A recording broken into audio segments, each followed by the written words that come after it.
Assalamualaikum warahmatullahi wabarakatuh. Perkenalkan, nama saya Variasi Rahayu dengan nomor NIM 878222194 dari kelas 1D jurusan PGSD. Tujuan video pembelajaran ini adalah untuk memenuhi syarat tugas dari mata kuliah perkembangan bahan ajar. Kali ini saya akan mewawancarai narasumber saya sebagai berikut.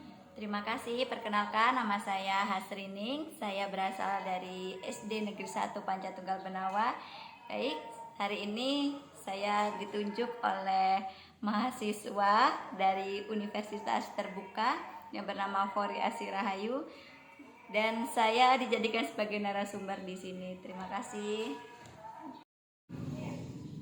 Kalau boleh tahu, adik datang ke sini ada keperluan apa? Keperluan saya datang ke Ibu untuk mewawancarai tentang bahan ajar yang cocok untuk di kelas SD. Nah, Ya, boleh. ya sebelumnya saya mau nanya Bu, Ibu megang kelas berapa ya?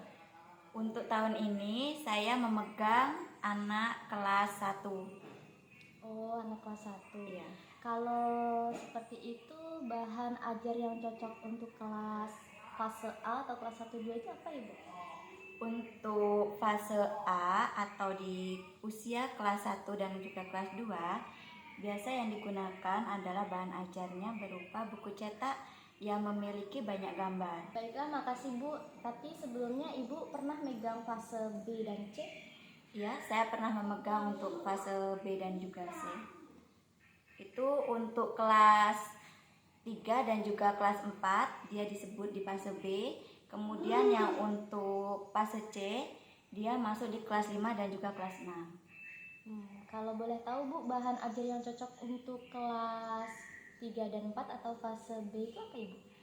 Untuk fase B, yaitu kelas 3 dan juga kelas 4, kita menggunakan buku tema atau buku cetak yang dibantu juga dengan menggunakan multimedia atau berupa video. Contohnya biasanya itu digunakan dengan anak-anak menggunakan seperti memberikan tugas pada anak dengan mendaur ulang. Nah, di situ anak-anak bisa membaca atau langkah-langkah yang akan mereka buat dan juga mereka bisa langsung menonton videonya secara langsung. Jadi kedua bahan ajar tersebut bisa digabungkan, yaitu berupa buku cetak dan juga berupa multimedia. Baik, makasih Bu. Kalau bahan ajar yang cocok untuk di fase C Bu?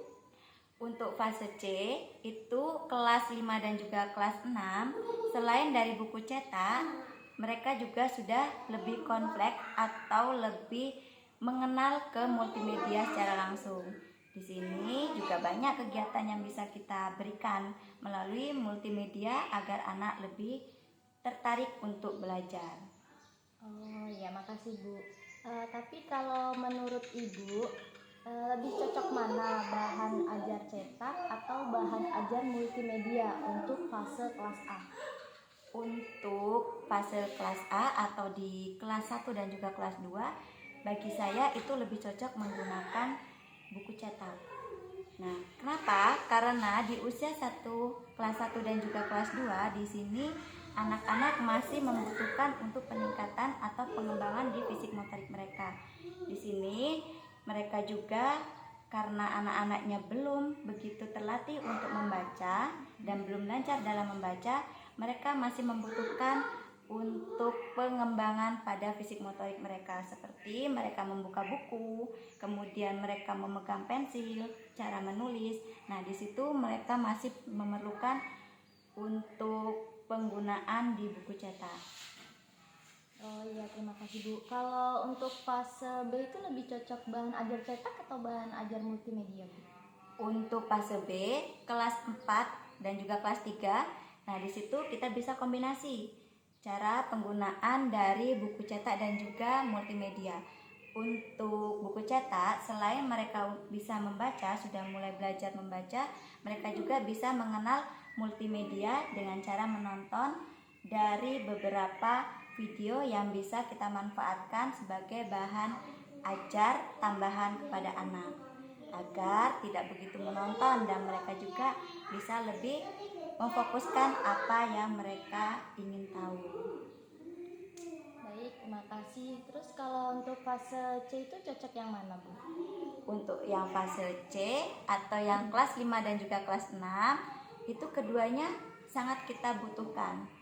Kemudian selain dari buku cetak, mereka sudah paham di buku cetak, mereka juga bisa menggunakan multimedia secara baik dan juga lebih mudah dalam penggunaannya karena mereka lebih paham, lebih mudah mengerti untuk kita beritahu cara penggunaan multimedia tersebut. Contohnya seperti kita menggunakan multimedia dengan cara memberikan kuis digital.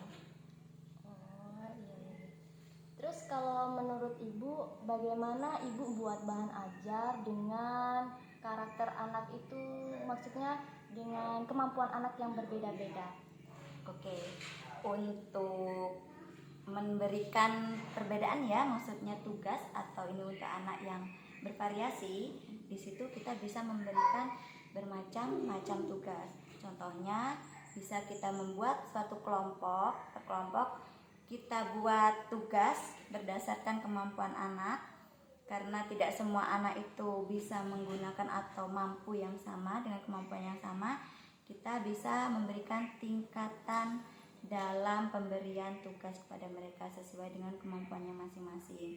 Mungkin pada anak yang mereka mampu membaca, yang lebih paham, lebih lancar, mereka bisa menggunakan seperti buku cerita.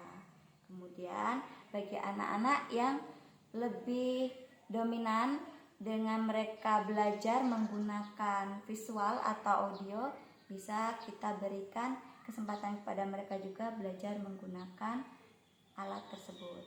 Lalu bagaimana Ibu menentukan bahan ajar yang cocok untuk anak, dan saya minta penjelasannya ya, Bu. Boleh, baik. Untuk bahan ajar yang kita gunakan, pertama harus kita tahu tujuan pembelajaran yang sesuai dengan kurikulum yang kita gunakan. Kemudian kita harus melihat karakteristik dari usia anak. Contohnya kalau SD itu kan ada 3 fase, yaitu fase A, B, dan juga C. Nah, kalau kita tidak melihat dari fase tersebut, kita tidak tahu cara pengajaran yang diberikan kepada anak.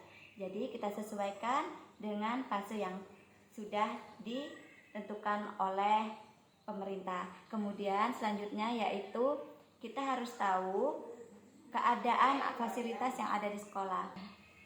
Alasannya untuk memudahkan guru dalam menyampaikan materi kepada anak dan juga kecapaiannya bisa secara efektif dan juga efisien. Demikian. Ada pertanyaan yang lain? Silakan. Terima kasih ya, Bu. Maaf sudah merepotkan. Saya rasa cukup wawancara hari ini. Terima kasih ya, Bu. Sama-sama.